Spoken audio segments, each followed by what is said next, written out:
Welcome to unified जंगी में आप सभी का स्वागत है। कुछ अच्छी, कुछ सच्ची और बहुत सारी टुच्ची खबरों के साथ एक बार फिर से मैं आपके सामने हूँ। शुरुआत बॉक्सिंग से करनी पड़ेगी और फिर इसके बाद हम एमएमए की खबरों में जाएंगे, क्योंकि बॉक्सिंग की दुनिया में कल रात जब मैं सफर कर रहा था तो बहुत बड़ी उठापटक हो गई है, जिसके बारे में बात करना जरूरी। सबसे पहले तो मैं उन 2-3 लोगों से माफी मांगना चाहूंगा जिन्होंने कहा था कि डेविन हेनी वर्सेस रायन गार्सिया के फाइट का एनालिसिस करो, और मैं समय न रहते की वजह से वो नहीं कर पाया। सो आई एम सॉरी भाई, ये मुझे करना चाहिए। कल रात को या फिर कहा जाए आज सुबह, बहुत जल्दी सुबह, रायन गार्सिया ने हराया डेविन हेनी को मेजॉरिटी डिसीजन से। एक जज का कहना था कि फाइट ड्रॉ हुई है, बाकी 2 जज का कहना था कि रायन गार्सिया ने फाइट जीती है। जिस जज का कहना था कि ये फाइट ड्रॉ हुई है, मैं आपको गारंटी के साथ कह सकता हूँ कि वो जज जो है करप्ट है। वैसे तो कई लोग इस बात का भी इल्जाम लगा रहे हैं कि रेफरी भी करप्ट है, पर मैंने फाइट देखी है, वैसे थोड़ा बहुत तो मुझे भी लग रहा है कि रेफरी करप्ट है। एनीवेज, रायन गार्सिया ने 1, 2 ने 3 बार नॉकडाउन किया डेविन हेनी को। वैसे देखा जाए तो डेविन हेनी भी काफी सारे राउंड जीते, but fight clearly Ryan Garcia की फाइट थी।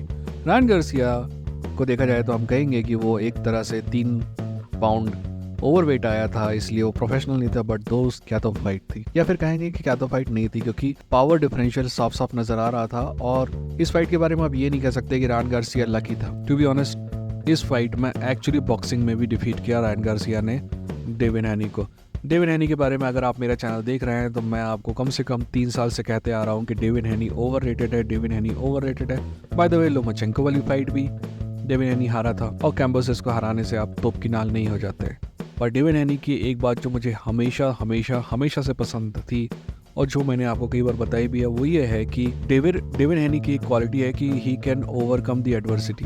पर इस फाइट में भी वो जो है पहले राउंड में नॉकआउट के बाद नॉकडाउन के बाद दिखाई दी, और वो धीरे धीरे वो जो कैपेसिटी है ना, आखिर कितने बार आप ओवरकम करेंगे एडवर्सिटी को। तो भाई, इस फाइट के लिए रायन गार्सिया 3 पाउंड ओवरवेट जरूर थे, पर किसी ने मजबूर नहीं किया था डेविन हेनी को फाइट एक्सेप्ट करने के लिए। तो कांग्रेचुलेशंस टू रायन गार्सिया। कई लोग आपको ये भी कहेंगे कि रायन गार्सिया के माइंड गेम की वजह से डेविन हेनी हार गया। दोस्त, डेविन हेनी हो सकता है कि माइंड गेम की वजह से थोड़ा बहुत परेशान हो, पर सच तो यह है कि रायन गार्सिया ने फेयर एंड स्क्वायर हराया है डेविन हेनी को। अगली खबर जमाल हिल को लेकर है। जमाल हिल ने उस बात पे स्टॉप लगा दिया है जो बकवास डीसी और चेल जैसे बकवास लोग कर रहे थे। दोस्त, मेरे दिल में काफी इज्जत है चेल सनन की, और ना चाहते हुए भी मुझे इज्जत करनी पड़ेगी डीसी की। पर ये जो टुच्चापन पिछले कुछ दिनों से दिखा रहे हैं ना, इन दोनों का जो शो आने वाला है ESPN पे, उसकी वजह से जबरदस्ती में कंट्रोवर्सी खड़ी करना, हार्व डीन के स्टॉपेज पे बात करना। मैंने आपको पहले ही बताया कि हार्व डीन के साथ दुश्मनी है डीसी की। खैर, जमाल हिल ने कहा है कि इस बात से कोई फर्क नहीं पड़ता कि हार्व डीन क्या सोच रहा था, क्या नहीं सोच रहा था, वो स्टॉपेज था क्या नहीं था। Every fighter is order to protect themselves at all time, है ना। तो ये बात से बिल्कुल फर्क नहीं पड़ता कि हार्व डीन ने फाइट रोकी कि नहीं रोकी। टू बी ऑनेस्ट, पिछले 3 महीने में पहली ऐसी बात है जिसमें मैं जमाल हिल से एग्री करता हूँ। तो इसको यहीं पे छोड़ते हैं और आगे बढ़ते हैं। अगली खबर जो है अपने भाई नेट डियाज को लेके है। दोस्त, नेट डियाज और होरे मासुदल की फाइट होने वाली है, इस बारे में तो आप सभी को पता है, और जो भी एंटीज चल रही हैं, प्रेस कॉन्फ्रेंस है, वो भी आप दूसरे चैनलों पर देख रहे होंगे। पर अभी अभी खबर आई है कि नेट डियाज को एक बार फिर से सू किया गया है कोर्ट में। आपको याद होगा कि जब नेट डियाज की फाइट होने वाली थी पॉल ब्रदर्स के छोटे वाले पॉल से, तब नेट डियाज ने लोगन पॉल के लुक-अलाइक को बेहोश कर दिया था चोक करके। और फिर बाद में जब पुलिस ने उस पूरे मुद्दे की जांच की तो पुलिस ने पाया कि नेट डियाज जो है सिर्फ अपना सेल्फ डिफेंस कर रहा था। नेट डियाज के पास ऑप्शन था उसको नॉकआउट करने का, जिससे उसे कंकशन होता और लॉन्ग टर्म रिपरकशन होते। उसकी जगह उसने हल्का सा उसे चोक किया, बेहोश किया और निकल गया। तो कोर्ट का मानना था कि यह प्योर सेल्फ डिफेंस है। पर अमेरिका में ऐसा है कि कोर्ट से बरी होने के बाद भी आप किसी आदमी को सिविल सू कर सकते हैं। तो लोगन पॉल के लुक अलाइक वाले भाई ने पैसे के लिए नेट डियाज को सू किया है कोर्ट में।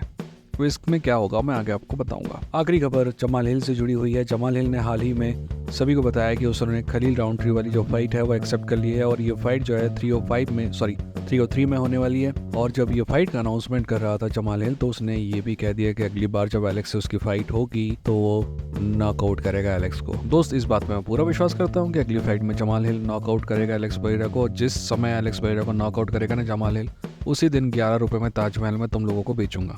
ठीक है, मिलते हैं अगली वीडियो के साथ। तब तक अपना ख्याल रखिए, अपनों का ख्याल रखिए। ये थे यूनिफाइड जंगी, लड़ेंगे जीतेंगे।